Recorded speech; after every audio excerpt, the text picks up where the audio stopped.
Hello and welcome to Hanratty on Karate.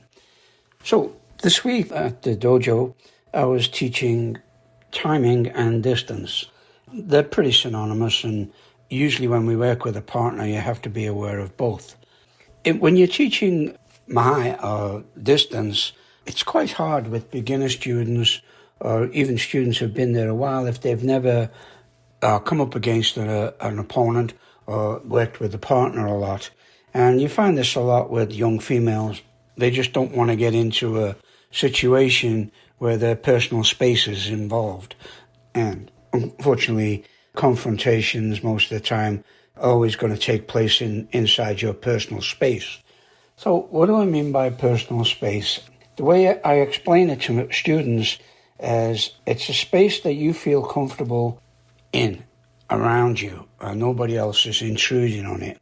So I often use the analogy, if you're sitting on a bus going home at night, there's nobody else on the bus, and then somebody gets on the bus, and even though all the seats are empty, they come down and sit next to you. If you don't know them, that is an invasion of your personal space, and you're going to feel very uncomfortable.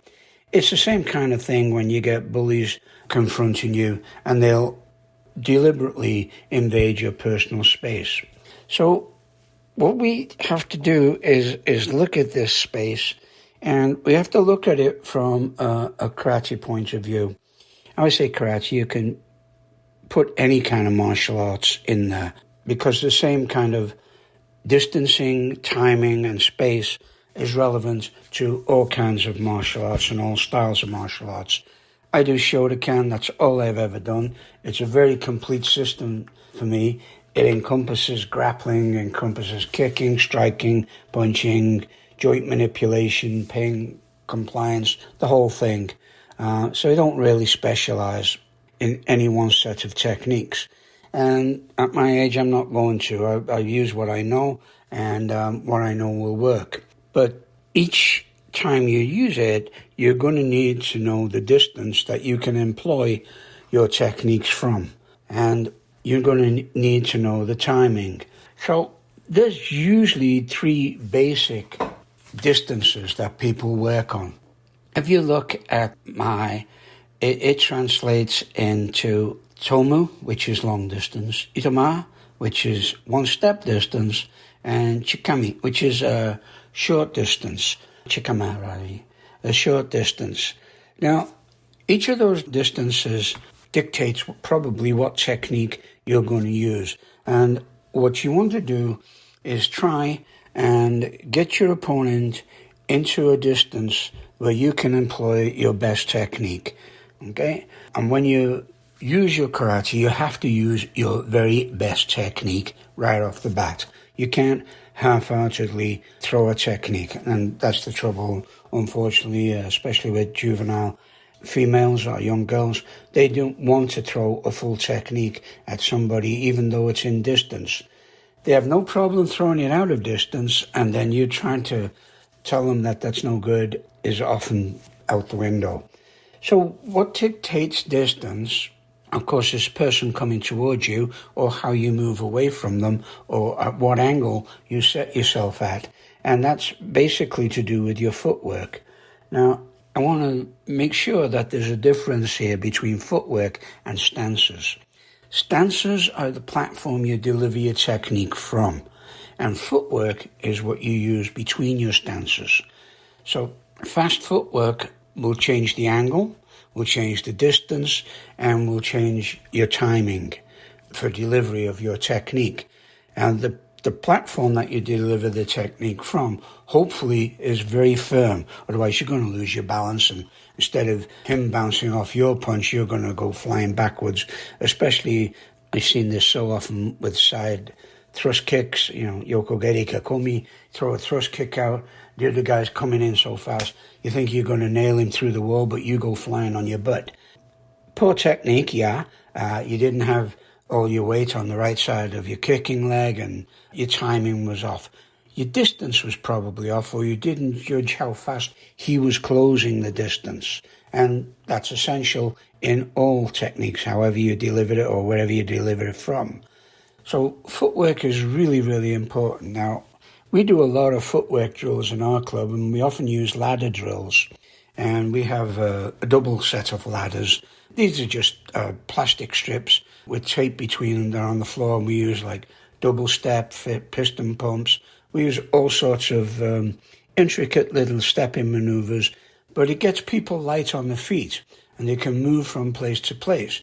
Now, of course, the instant that you want to deliver your technique, you're going to drop your weight down, you're going to hit a rock-solid stance, and hopefully you're going to transfer that kinetic energy that you want into your opponent, while at the same time making a really good platform to absorb any shock coming back. Immediately you're going to change and move off or deliver another technique, depending on what happened on the reaction. So concentration is a must when you're doing this. So when you're looking at distance and timing, the long distance, obviously, that's Toma, you have a lot of time to react, okay? Your mental faculties can judge, you can shift, you're going to go this way, you're going to go that way, you're going to go forward, you're going to go back. Whatever you want to do, whatever you've got in mind to be able to deliver your best your finishing technique, okay? Your best technique should be a finishing technique, right?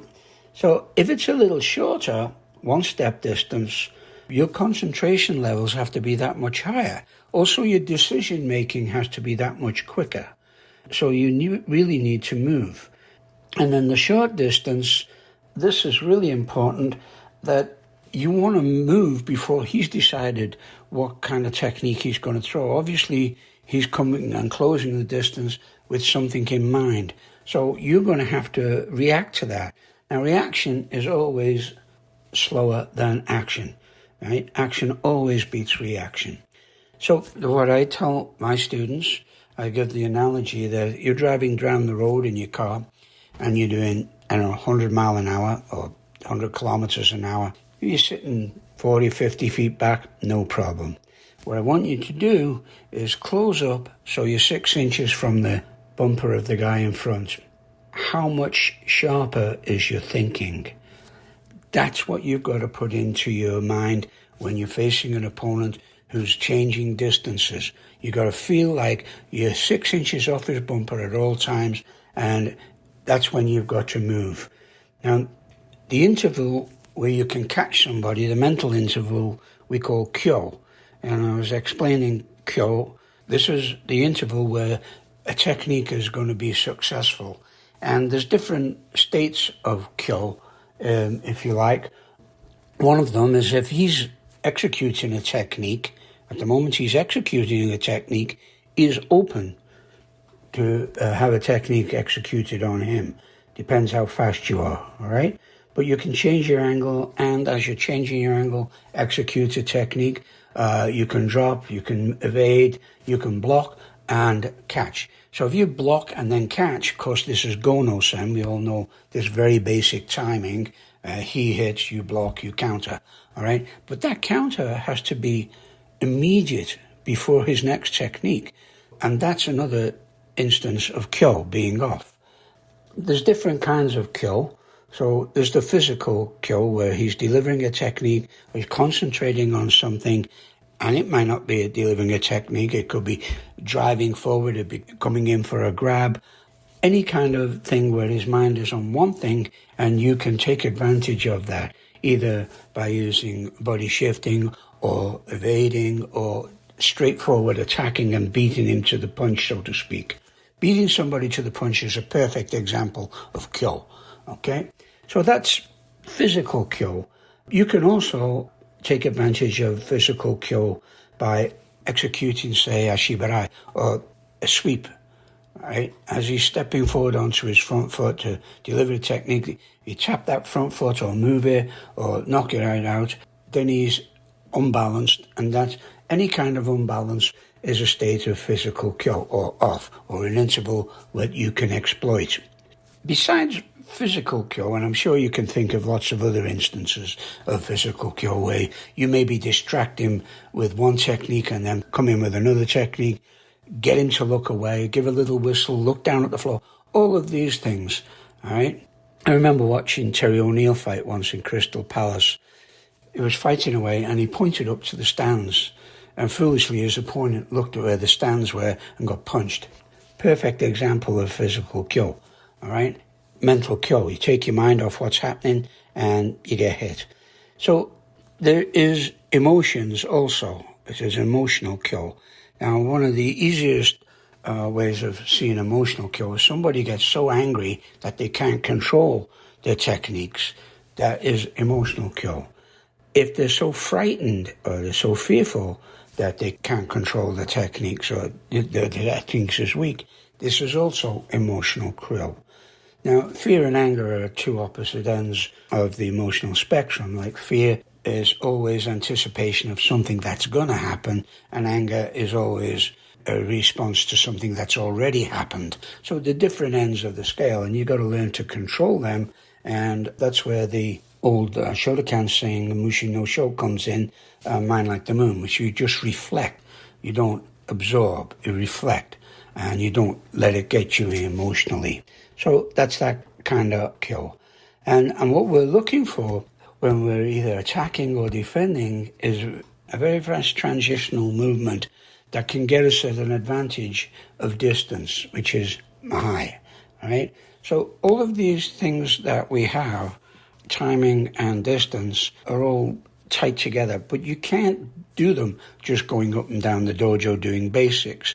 And so this is why I tend to use a lot of partner training, and I'll even use it in a kata. I'll stop the kata and I'll say, well, take this piece, let's have a look. What are we going to do with it? What do you think situation would be if we used this technique from the kata? And it's always a what-if situation. We're going to set up a scenario. Now, that never happens, all right? It's like when you were a little kid in school and you did something wrong and you had to go home and explain it to your parents.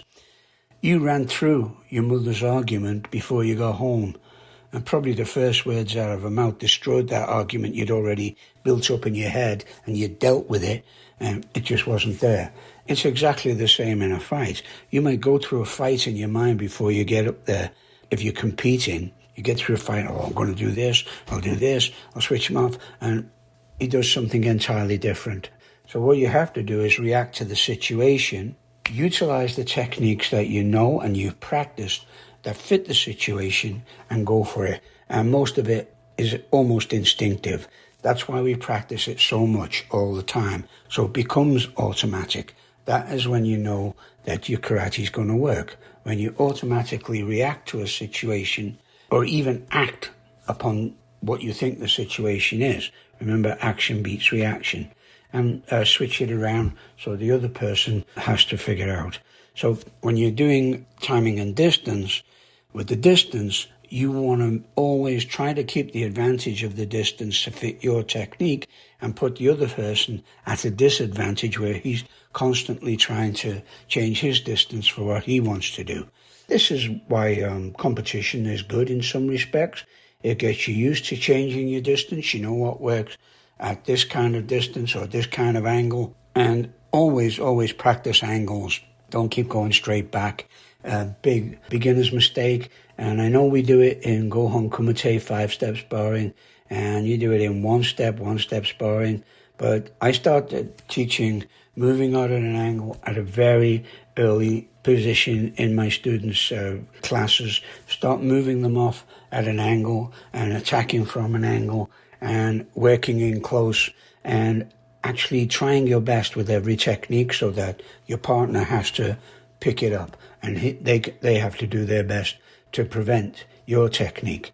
So, but that's all what it's all about, okay? It's about working your distance, knowing what your distance is, feeling comfortable at that distance, getting your timing right, maybe setting up your opponent with fakes or whatever, just to find that kyo moment, okay? That moment, that mental interval where you can put your technique in.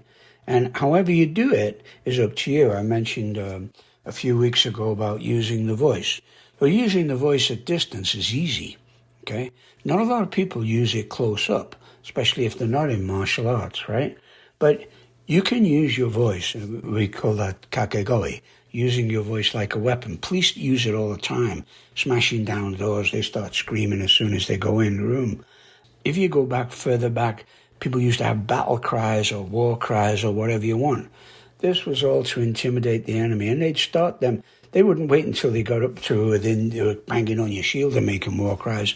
They were doing it from 500 yards away, so you knew they were there. It's the same thing. I put this into my self-defense classes that we have for ladies and girls. If you're walking along the street and you think you're being followed, you turn around and you shout in your loudest voice, "Are you following me?" And you're going to get an answer, right? But he's got to close all that distance, so you can decide what you're going to do while he's closing that distance. Get somewhere safe, start screaming, get in a crowd, but use your voice, and there's your weapon. The best self-defense weapon you've got is your voice, right? But it's the same when you're doing in karate in a competition. You can use a ki just prior to your technique, same time as your technique, as we've all done. I used to always start off the line. As soon as I got hajime, I'd make a big ki, and then the first thing I did was switch off to an angle. I wouldn't never go straight ahead. I'd always switch off to the side, left or right side, depends on what I was looking at, for a first technique, while I was weighing up my distances, trying to see where I could close it, and looking for that mental interval that I could put my technique on. So quite a few things you can do there. Bit of stuff worth thinking about. If you're interested, look up some articles on distancing. There's a fair bit of it now with mixed martial arts, but forget about the groundwork stuff, because going to the ground in the street doesn't work. There's usually 3 or 4 guys waiting to throw a boot in. There's always a bunch of cowards that'll kick you when you're down, even if they're not involved in the fight. So don't get into that stuff, okay? Distance is good, whether it's a long distance where you don't want to get into anything. You can increase that distance by running away. There's nothing cowardly about running away, because you're going to come back another day. Hopefully you'll bring a bigger weapon with you, or bigger stick. But there's nothing wrong with running away. When you can't run away, pick your distance, select the timing, go no sen, no sen, tai no sen. Look up these terms, figure out what they mean. There's some explanation in my handbook, Shotokan Karate Handbook. Practice them in the dojo. We practice tai no sen and go no sen all the time. And when doing sparring, you're going to see a lot of sen no sen. Doesn't mean to say that you've attacked first, just means to say that you've read the situation quicker than your opponent. You took advantage of that mental interval that we call kyo, and you are the one that's going to be walking home, or you're going to win your medal, whichever one you think of. All right, so that's it for this week. Have a good time. We've got snow here, unfortunately, but it's going to be spring soon, and I'll be playing golf. All right, have a good day, and any feedback, welcome. Take care.